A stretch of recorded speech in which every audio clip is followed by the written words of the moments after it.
बिस्मिल्लाहिर्रहमानिर्रहीम अस्सलाम वालेकुम नाजरीन, मेरा नाम अब्दुल्ला है। आप देख रहे हैं इंफॉर्मेशन केएस से। आज हम दो टॉपिक पे बात करेंगे। लास्ट जो मैंने वीडियो बनाई उस पर मैं बात करूंगा आपके साथ। उस पर मैंने एक फ़ैसला लिया, या यूँ कह लें कि उस पर एक इस्तीफ़ा आपके सामने देना है मैंने। अल्लाह करे आप लोग भी मेरा साथ दें उसमें। जिस तरह आपने लास्ट मेरी पूरी कहानी के ऊपर जो सऊदी अरबिया की थी मैंने वो आपके सामने शेयर की थी, उस पर दिया। अच्छा, दूसरी मैं बात करता हूँ डिजिटल कॉन्ट्रैक्ट के ऊपर।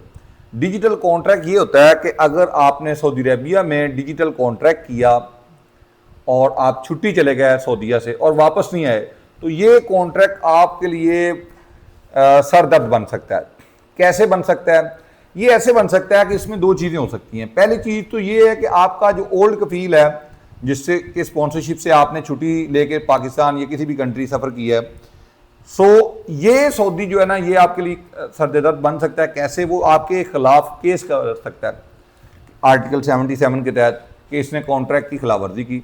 इसमें दो उसकी शिकें हैं। पहली शिक में आर्टिकल 77 कहता है कि दोनों के दरमियान में अगर कोई बात तय है, ठीक है जी, यानी कि अगर आपके और आपके जो अपना स्पॉन्सर है, इन दोनों के दरमियान में कोई बात तय है, तो ये आर्टिकल 77 कहता है कि भाई फिर ये आपको इस पर पूरा उतरना होगा। अच्छा, ये एक चीज़ है। वो मबलग हो सकता है 10,000, 20,000, 50,000, यानी कि कुछ भी आप दोनों के दरमियान में तय हुआ है, ठीक है ना जी। उससे ये है कि फिर उसी के मुताबिक फैसला होगा। या अगर दोनों के दरमियान में तय नहीं है, तो फिर ये है कि रिमेनिंग मंथ की सैलरी आपको पे करना पड़ेगी, ठीक है जी। ये दूसरी चीज़ है जी। इसका मसला ये भी बन सकता है। अब एक और भी मुसीबत है जिसका आपको सामना करना पड़ सकता है। ये दो मसले हैं, इसके अलावा भी एक मसला। इसके अलावा ये मसला है कि जब आप इस कॉन्ट्रैक्ट के रहते हुए अगर आप ट्रैवल करते हैं सऊदी अरबिया का, और यहाँ पे वो ट्रैवल बैन अप्लाई कर देता है सऊदी आपका इसमें, जब आप एयरपोर्ट पर उतरेंगे तो वो अगर सऊदी ट्रैवल बैन अप्लाई करता है, तो जब आप एयरपोर्ट पर उतरेंगे ना, तो ये होगा कि इसमें प्रॉब्लम आ जाएगी आपके लिए। कैसे प्रॉब्लम आ जाएगी? वो ये आएगी कि जब आप एयरपोर्ट पर उतरेंगे तो वो आपको बता देंगे कि भाई आपका कॉन्ट्रैक्ट एक पहले से एक्टिव है, आप दूसरा कॉन्ट्रैक्ट सऊदी अरबिया में नहीं लेके आ सकते, लिहाजा आप पर बैन है, ट्रैवल बैन है, लिहाजा आप सऊदी अरबिया इंटर नहीं हो सकते। वो आपको वापस जो है ट्रैवल करवा देंगे, ठीक है जी। ये इसकी हकीकत है। और मेरे पास ये केस आया था अभी, मैंने एक दो अपने दोस्तों के साथ मशवरा किया, तो उन्होंने मुझे बताया कि ये जो है ना, इसके मतलब इसको अप्लाई करना पड़ता है ट्रैवल बैन करवाने के लिए कि इसने डिजिटल कॉन्ट्रैक्ट की खिलाफवर्जी की, लिहाजा ये बंदा अब सऊदीया में नहीं आ सकता, क्योंकि डिजिटल कॉन्ट्रैक्ट की अथेंटिकेशन है। मतलब कैसे? वो इस तरह से कि आप दोनों के दरमियान में पहले कोई नहीं होता था। पहले एम्प्लॉय और एम्प्लॉयर के दरमियान में कोई भी नहीं था, ठीक है, अल्लाह की दात के अलावा। अब दरमियान में गवर्नमेंट भी आ गई है। गवर्नमेंट का प्लेटफॉर्म मकतब अमल का प्लेटफॉर्म कीवा दरमियान में आप दोनों के खड़ा है। जिस तरह ये मोबाइल है, अब एम्प्लॉयर ने क्या किया, आपको रिक्वेस्ट सेंड की कि ये कॉन्ट्रैक्ट बना के सेंड किया कीवा से, चाहे ट्रांसफर कर रहे हैं आप, चाहे आप अपने ही एम्प्लॉयर के साथ दोबारा कॉन्ट्रैक्ट कर रहे हैं, या वो रिन्यू होता जाता है, वो तो अलग बात है। लेकिन पहली दफ़ा ये तरीक़ेकार ही है। ट्रांसफ़र करते वक्त भी कॉन्ट्रैक्ट लाजमी होता है, और जो जिसके वीज़े पर आप आए उसके साथ भी कॉन्ट्रैक्ट करना ज़रूरी है। लेकिन कॉन्ट्रैक्ट विदाउट योर परमिशन नहीं, पॉसिबल नहीं है। होगा कैसे? आपका जो एम्प्लॉयर है वो आपको कॉन्ट्रैक्ट सेंड करेगा डिजिटल प्लेटफॉर्म कीवा के थ्रू। आपने अपना कीवा पर अकाउंट बनाना है, रजिस्टर होना है, उसके बाद उसको ओपन करना है। उसको ओपन करने के बाद आपने उस कॉन्ट्रैक्ट को अच्छे से रीड आउट करना है, फिर एक्सेप्ट करना है। ये आपके बगैर मुमकिन नहीं है। जब अथेंटिकेशन यानी कि गवर्नमेंट की है, गवर्नमेंट कहती है ये चीज़ें अथेंटिक हैं, तो आपने उसकी खिलाफवर्जी की, लिहाजा आप पर ट्रैवल बैन है, आप सऊदी अरबिया नहीं जा सकते, ठीक है जी।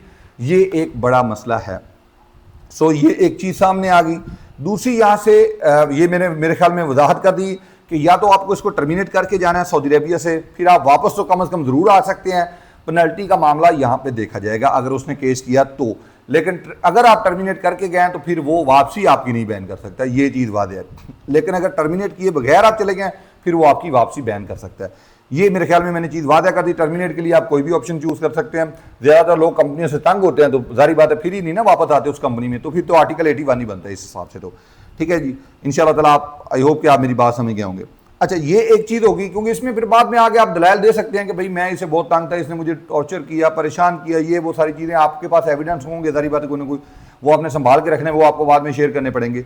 ये एक चीज़ होगी। अब इसकी दूसरी जो इसका जो दूसरा पहलू है वो ये है, जो मैंने दूसरी बात की आपसे, उससे पहले मैं आपसे एक रिक्वेस्ट करता हूँ, अगर सऊदीया में मुबाशर रियाद में किसी भी दोस्त का वास्ता है वो मुझसे लाजमी रब्ता करे। और उसके लिए मैं आपको नंबर देता हूँ कि आपने इस पर लाजमी इन्फॉर्म करना है, ठीक है जी। ये रजिस्ट्रेशन वाला ही नंबर है 00923017685495। ये मुझे बहुत ज़रूरी है, ये मेरे लिए है, ठीक है ना जी, मेरा ज़ाती पर्सनल इशू है। अगर कोई दोस्त इसमें मेरी हेल्प कर सकता है तो लाजमी जी। अच्छा, इसके बाद आगे बढ़ते हैं। आगे क्या है जी, आगे जो मैंने आपसे बात की कि मैंने कल आपके सामने वीडियो बनाई, सारे जो मेरे साथ इस दिनों में हुआ मैंने वो आपके सामने रखा। खैर उस पर आपने भी अच्छा एक्शन लिया, रिएक्शन किया, और कुछ और ने भी रिएक्शन किया। खैर उनको छोड़ देते हैं फिलहाल, वो क्योंकि मैं पहले से कह चुका हूँ कि कुत्तों का काम है भौंकते रहना, बंदे का काम है गुजर जाना, अपने काम करना, वो मैं अपना काम करूँगा। लेकिन आज जो मैं आपसे बात करता हूँ ना, वो इसलिए नहीं कि ये कुत्ते भौंक रहे हैं, ये मैं इसलिए बिल्कुल नहीं कर रहा कि ये इनकी वजह से मैंने या ये बहुत कामयाब हो गए, नहीं। मैंने एक लफ्ज़ सुना है अपने बारे में, एजेंट, ठीक है जी। भाई सारे एजेंट ही ऐसे होते हैं। सो मैं वक्त गुजरने के साथ साथ इज़्ज़त कमाना चाहता हूँ, ना कि ऐसी किसी फहरिस्त में खड़ा होना चाहता हूँ कि जहाँ पे ये मेरे लिए लफ्ज़ यूज़ किया जाए कि एजेंट ऐसे ही करते हैं। सो ये मेरा रिज़ाइन है जी, आप सब एक्सेप्ट करें। मैं वीज़ा सर्विसेज बंद कर रहा हूँ हमेशा के लिए, हम कभी भी इस पे काम नहीं करेंगे इंशाअल्लाह ताला अल्लाह के हुक्म से। और इसी तरह ट्रांसफ़र किसी का नहीं लेंगे। ये दो काम अगर एजेंट करते हैं तो फिर ये काम हम नहीं करेंगे जी, ठीक है जी। बाकी खिदमात हमारी जारी रहेंगी आपके साथ इंशाअल्लाह ताला, क्योंकि उसमें आपको किसी मुसीबत से अगर इंफॉर्मेशन के ज़रिए निकाला जा सकता है तो वो मैं हाज़िर हूँ उसके लिए। अगर उसमें कोई काम करके आपको देना है, कोई सऊदी अरबिया में आपकी मदद करनी है किसी भी जगह पे, उसके लिए मैं दिन रात मेहनत करूँगा इंशाअल्लाह ताला। और ये बस थोड़ी सी मुसीबत है मेरी, ये जो अभी वीज़े हैं थोड़े से रह गए, अल्हम्दुलिल्लाह ज़्यादातर लोग निपटा दिए हैं, 20 से 25 लोग रह गए हैं। इसी तरह नंबर 2 पे इकामे हैं, वो मैंने आपको वादा किया है, जिस दिन करतमल किसी एक शख्स का भी 100 रियाल आए, लफ्ज़ शिरके का इकामा हो, करतमल 100 रियाल आ जाए, इंशाअल्लाह ताला उसी दिन आपके भी इकामे लग जाएंगे। ये मेरा आपसे प्रॉमिस है। अच्छा, ये भी इंशाल्लाह निपट जाएगा। ज़्यादातर लोग जो परेशान थे वो निपट चुके हैं, थोड़े बहुत रहते हैं वो भी हो जाएगा इंशाल्लाह ताला, ठीक है जी। ये 2 काम, नया कफाला बंद मतलब बंद, इसी तरह अगर वीज़ा है तो बंद मतलब बंद, ये मेरी तरफ से मुकम्मल बंद है। मैं अपने आप को ऐसी किसी फहरिस्त में, ऐसी किसी लाइन में नहीं खड़ा कर सकता जहाँ पे वो कहे कि एजेंट हजरात जो है ना वो सारे ऐसे ही होते हैं।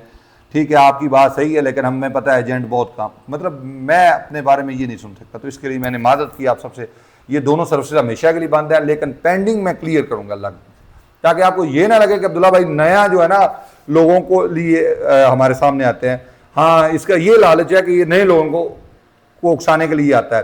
भाई ये मामला मेरे ख़राब हुए हैं, सीधी बात है। ये दुनिया में आप जब काम करें ना, हमारे एक मसरी था वो कहता था शुगल कतीर ख़ता कतीर, माफ़ी शुगल माफ़ी ख़ता अल्हम्दुलिल्लाह तक, यानी कि वो हम जिस ऑफिस में काम करते थे तो हम लोग ज़्यादा काम करने वाले लोग थे।